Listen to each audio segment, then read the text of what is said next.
हाय दोस्तों, नमस्कार। मैं हूं राजकुमार सौरभ और आप देख रहे हैं YouTube channel Deepti music.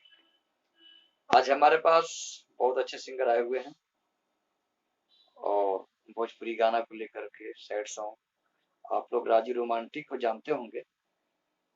Raju romantic का एक सैड सॉन्ग आज रिकॉर्ड हुआ है, जिसका म्यूजिक मैं कंपोज किया हूँ। बहुत म्यूजिक को सराहनीय मतलब कहा जा रहा है, सराहा जा रहा है म्यूजिक के।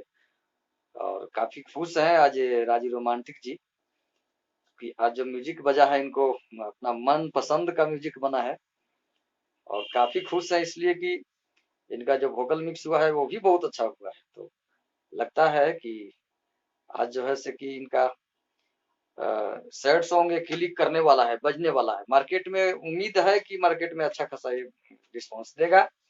हमारा काम है अच्छा खासा प्रोडक्ट बनाना, म्यूजिक बनाना, मेहनत करना, और सिंगर को काम होता है गाना। तो इन्होंने जी जान लगा के गाया है, मैंने गवाया भी है और आप सुनिए इन्हीं से। तो चलिए इनको गाना आपको सुनाते हैं और इनसे थोड़ा मिल लीजिए, रूबरू हो लीजिए आप लोग, ताकि आपको भी, आप लोगों को भी लगे कि राजू रोमांटिक क्या कह रहे हैं, क्या बोल रहे हैं। थोड़ा सुन लीजिए। का राजू रोमांटिक सिंगर आप सभी को नमस्कार करता हूं। और आज मैं दीप्ति म्यूजिक छतरपुर पलामू झारखंड में आज उपस्थित हूं और अच्छा खासा आज रिकॉर्ड हुआ है सैड सॉन्ग भोजपुरी का। तो आप लोग का प्यार आशीर्वाद चाहिए और आप लोग बनल रहिए और दीप्ति म्यूजिक चैनल को सब्सक्राइब कीजिए और हम लोग के आगे बढ़ाइए। जय हिंद, जय भारत। हाँ, तो चलिए हम लेकर चलते हैं, आपको इनका गाना सुनाते हैं और म्यूजिक सुनाते हैं कि किस टाइप का म्यूजिक बना है सैड सॉन्ग का और किस टाइप का गाना बना है। गाना इनका सुनिए, लीजिए।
के कैसे भूल पाई बहो, तोरा बिना जान जी न पाई बहो।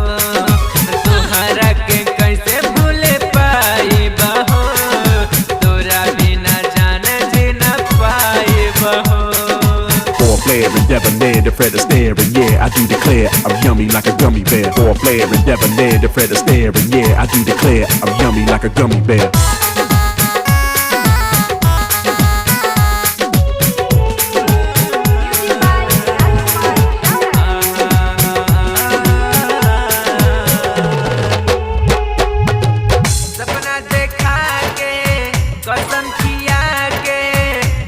जिया बयौरी मरब हो, संगे जिया बयौरी मरब हो। कलू टुआना हद से भी ज्यादा, सातो जन्म प्यारे करब हो। कैलू तू काहे धोखा पाके हमरा से मौका, पाके हमरा से के कैसे भूल